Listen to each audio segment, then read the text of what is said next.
Hi Gemini, how are you? Welcome to your weekly reading. So this week I have the Light Seers Tarot out for you, but I want to talk about your Shufflemancy song because it's very complex, actually, the energy that I'm picking up for you. And the impression that I'm getting is that right now you are in the process of working through and overcoming some ancestral and inherited beliefs, patterns of behavior, and this is not something that is particularly easy. This actually might be like really challenging for you. I do think that you're going to be able to get through it, but I do feel like there's this moment that you have to have of like separation between like who you are and like where you come from, who you are and like who you come from as well. There's almost like a feeling of like separating yourself from like an aspect of your familial ties. The song that you got on the Shufflemancy was by CCR, and it's a song called Born on the Bayou. Now, a bayou is a really slow moving body of water, like a lake or a river or a creek. It's really slow moving, which for me, to the point of almost like stagnancy, right? And bayous are found in the southern states, and they tend to be really kind of swampy and really like marshy, really like buggy too. So it's this feeling of really slow moving emotions, the suppression, again, that slow moving water, the suppression of emotions, not being able, even if there's like a high level of like emotional intelligence, there isn't any real like emotional processing at all. And we typically find bayous like in the southern states. These are climates that are very, very hot, and they're also very humid. So when I'm thinking about that heat, it's talking about things like anger and frustration, maybe even injustice. And when we look at humidity, that's heat combined with moisture, right? So this is like a bubbling up of emotions. This is anger. And so the song's called Born on the Bayou. And it feels like, Gemini, like you were born on or into the bayou. Like you were born at a time, in a place, or into a family that did not know how to process their emotions at all. And because of that lack of emotional processing, it led to stagnancy like in the family. Like there wasn't a lot of personal or even spiritual growth. There's also this feeling of like blaming other people for their problems. Now there is a sense of like injustice that's coming through here. So it feels as though like your family may have legitimately experienced like significant injustice. Like they may have been disenfranchised, absolutely. But the thing is that it felt like because of their inability to process this injustice, to process these emotions, to personally and spiritually develop, to ascend and overcome these experiences, they just stayed stuck. They stayed stagnant, and it really suppressed the potential growth and prosperity for your family. And it feels like that is what you were born into. Born into potentially a family that was always frustrated. It's the, you know, those people that are just like always mad about something. They're always complaining about something, but they're never enacting like any kind of change for their own benefit, right? It's like they complain about it, but they're not actually focused on the solution. Everyone else is the problem, but they are never the problem, right? There's a lot of energy of like making excuses, maybe even some entitlements, like that type of stuff. And there's a line in Born on the Bayou, and he says like my daddy sat me down on his knee and said like, don't let the man do to you what he did to me, right? So you might have also grown up in a time or into a family where like they were always talking about like the man and like the system, and how like it's out to get you, and like there's a lot of this sort of like victim mindset that it feels like you grew up around. And to a certain extent, like it does feel like you absorbed some of like this, right? It's like an over reliance on the underdog story, right? It's an over reliance on feeling like you're disenfranchised, like you're a black sheep.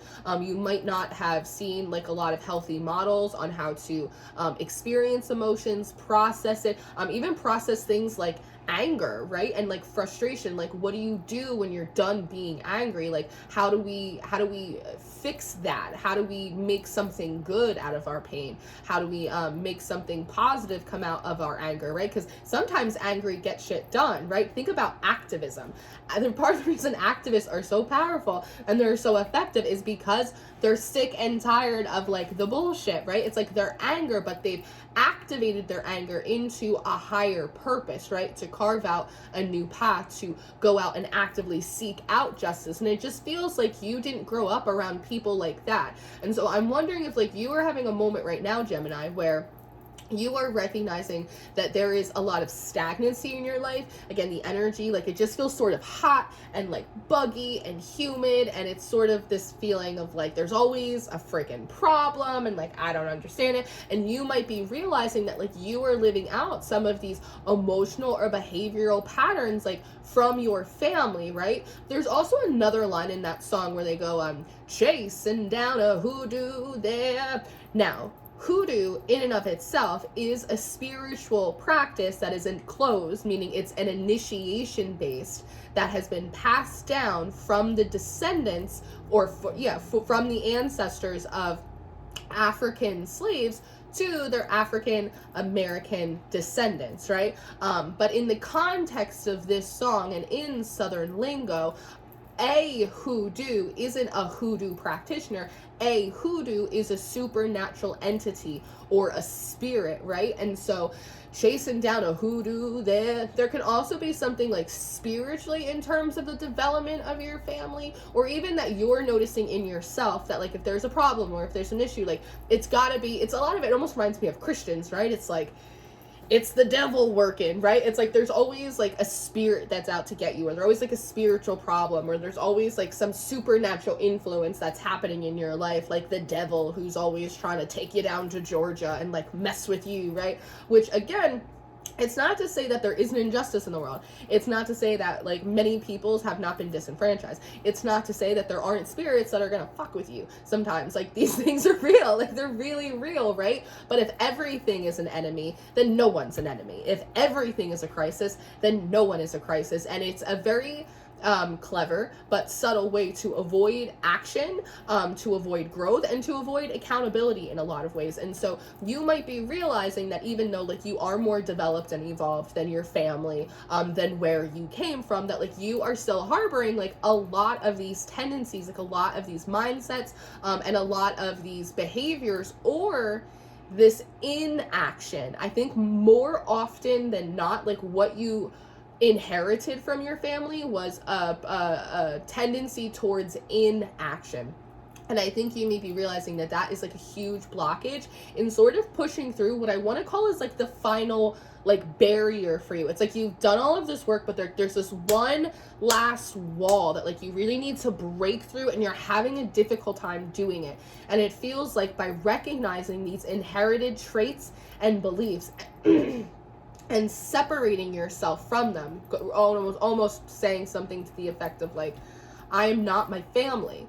I love my family. I appreciate my family. I am grateful for everyone who reproduced, and you know, I exist, you exist, I exist because of our ancestors, right? And having a sense of appreciation and gratitude for that, but also recognizing that like there's not an alignment there, that like they can only take you so far before you have to separate and start taking on different mindsets and different behaviors and different actions in order to break through that barrier, to break through the bayou and actually get to a flow, into a stream of energy, get into a phase in your life where the water is clean, where the water is fresh, where you're out of marshy land and you're in a body of water that is more free flowing. It's got movement, it's got circulation, it feels clean. Does that make sense? I hope that makes sense. So, and again, the deck that I wanted to choose for you is the Light Seer deck. And the way it wants to come through is Light Seer, Light Seer, meaning that like now, like Carol Ann, like you have to really like go into the light, because when we think about, like, again, like Louisiana and these bayous and like these marshy lands, like there's a lot of things that can like be hidden in that energy, right? And it's not always like beneficial stuff. There's a lot of like crazy ass bugs, there's a lot of crocodiles, like there's a lot of this stuff, and it almost, they're saying dolphins, something about dolphins may be significant for you, but there's this feeling of, again, like trying to get you into like a body of water that has just like different stimuli.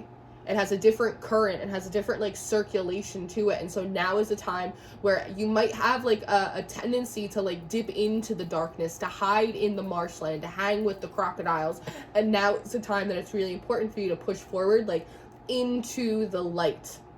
Because the light, like a hermit, right? Like the hermit with his lantern is going to lead you to sort of, what I want to say is like the promised land, right? Like whatever that means for you.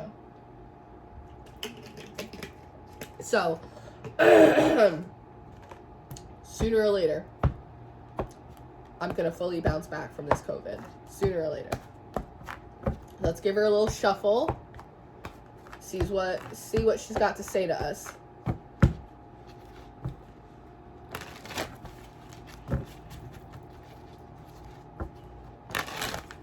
I saw the Eight of Cups and the split. So I just want to talk about this split really quick. We have the devil, the devil. We have the devil and we have the Ace of Cups here. Which is, again, sometimes you gotta fight fire with fire, but sometimes, like, the easiest way to separate yourself from an energy is to, like, show it love and appreciation and gratitude. The devil can talk about attachments, it can talk about bad habits, it can talk about addictions, right, being, like, overly materially sort of focused, you know what I mean? And so, like, there is something about extending love and forgiveness and grace. I think there are moments like this where you kind of look back on your family and look back where you came from and go, damn, like you really set me up for failure. Like I recognize that everything you did was to like set me up for success or to set me up for the real world, but like you actually did me like an incredible disservice. Like you actually set me up to feel like a victim my whole life, right? And I think that in that moment when you're able to go like, thank you for doing like what you thought was the best. I see you, I accept you, I appreciate where you're coming from, I have love for you, like I absolve you, right? Like there's something about that that's like really freeing, because the one thing that the devil doesn't get is love. Does that make sense? It's like the love is like the one thing that can neutralize sort of like the acidity of the devil. Love kind of balances the pH of the energy. Does that make sense?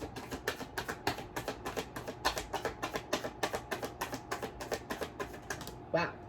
I feel like this card and this card are really sticking out to me.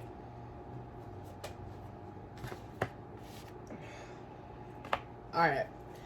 So let's see. So we're looking at the Hangman, which is cool. Look what you're reaching for. You're reaching for the light. I actually also really like that you're hanging above the water. And so that just tells me like sort of into, which is funny because it's a Pisces card, but it's like this higher embodiment of Pisces, which is very much connected to faith and hope and belief and the divine. I like that you're hanging above the water because it just says that you're operating a little bit more in sort of like your logical faculties. With the Six of Pentacles here, there is this energy of like you get what you give or like you get what you put in, right? And so I think that you may be realizing that you may have been playing out a lot of these mindsets and these beliefs and these actions or these inactions, right? And that may have been reflected back to you in a way that was displeasing to you. And so just like it's, you know, the definition of insanity is to do the same thing over and over again and expect a different result. This is you kind of reaching for the light. The Hangman also talks about being like stuck in place, right? To stretch outside of the ego, to stretch outside of the stories that we tell ourselves, to stretch outside of the inherited beliefs that were passed down to us for better or for worse, to reach a little bit deeper for the light. And that kind of shifts the energy because what you're putting out and what you're putting in is different now. And that just by way is going to shift like what you're able to experience and what you're able to receive. Now, I want to say like there is sort of an energy of consistency here that's important because Pentacles in general is like a very consistent energy. Sometimes we have those moments and you go, today is a new day and I feel a lot better and we're turning over a new leaf, and it lasts for like 3 days, and then all of a sudden like you're right back on the old leaf. And so it feels like you might have to be like extra mindful, right? Like she is stretching here, and sometimes that can be uncomfortable, right? If you got on the floor right now and I told you to spend the next 20 minutes stretching, you might be like, damn, I'm not as flexible as I thought, right? And so you might need to be a little bit more consistent. You might have to practice these new mindsets, practice taking more action in your life. When you having to also like catch yourself if you fall yourself, if you catch yourself falling into victim mindset or leaning too heavy on the underdog story, that type of thing, because it can be empowering at first, but it can also be incredibly disempowering when we overly rely on those stories. You're gonna have to catch yourself and then kind of walk it back, talk yourself into like a new affirmative belief, right? It might be a little uncomfortable, it might even hurt a little bit. You're gonna have to be a little bit consistent. But just like if I told you to get on the floor and stretch for 15-20 minutes, if you did that every day for a week, by the time we hit next Tuesday, you'd be all stretched out. You know what I mean? Like you'd be feeling good. You'd be much more flexible. We have the Four of Pentacles and we also have the Eight of Cups, right? So there's something here, like I was saying before, about like a real intentional need to let go of what you've been hanging on to. And if you look, she has these little pentacles, but they sort of look like chakras to me, right? There's a red one for the root, those attachments, where we come from. There's the green one, that which has taken root into your heart. The blue one, what you identify your truth to be. And then this yellow one right in the middle, and how that affects your energy and your self-esteem and your own personal story, and really needing to kind of leave it all on the field. And with this Eight of Cups, again, separate from it, walk away from the Bayou, and sort of like walk into like this new source of light.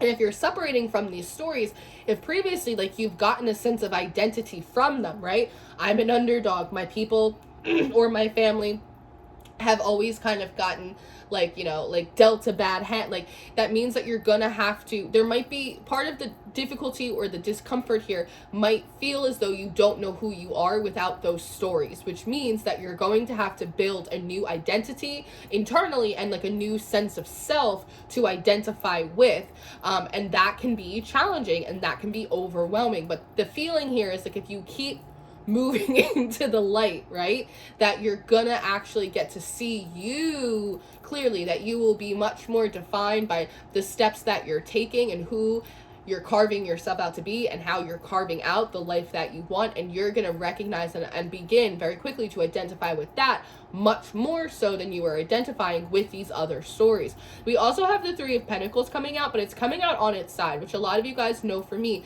talks about like a lot of free will consideration, like should I not, I could, but should I, like that type of energy. When we're looking at the Three of Pentacles, we're looking at energies of like parts of a whole. It's a team effort. There's a collaborative process. And so initially it feels like you're doing this solitarily.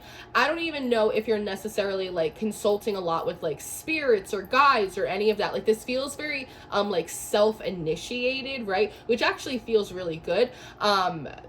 There is, because the Three of Pentacles is here, obviously like you're gonna need some help and you're gonna need some tools and some guidance like as you move forward. But with the Three of Pentacles on its side, it feels like you're being a little bit more mindful and intentional about whom in which you choose to partner with, where you get your guidance from. Like you're considering the source of it a little bit more mindfully than you have in the past. I actually think, and I'm hearing the word stingy, like there's something about that makes you feel a little stingy, or like it makes you feel like a little skeptical, or like not as open and as generous and as welcoming like of every person, place, thing, or spirit as like you maybe want to be. But I think that as you're carving out like this new sense of self, this new identity, it's important for you to be a little bit more picky and particular about who you allow like in your space. And they're saying vetting, like the vetting process, especially for like the spirits and the guides that you're working with, feels very important, just to make sure that they're in like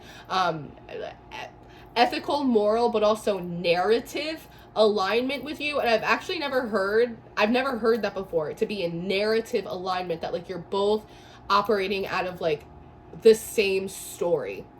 The story that like you can do it, and you are accountable for yourself, and like you're not a victim, like you are a thriver, and like you are gonna carve out like these new patterns of behavior and these new kind of perspectives for yourself, where it's like you feel very capable, right? That feels really important.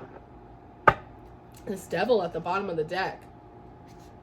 Resist the devil and he shall flee. Here's the thing though, the Four of Swords comes out right underneath it, which is a feeling that like this devil energy makes you tired. And as you're walking into the light, it may feel a lot, and this connects a little bit to the collective message I gave yesterday on YouTube, about how the collective was getting a lot of like their energy and their enthusiasm back. I don't think you realize kind of like carrying around these stories, or the amount of inaction, or just being on the bayou, or being born into this marshland. I don't think you realize like how much it's actually exhausted you, how much it's slowed you down, how it's just made you real like heavy and tired.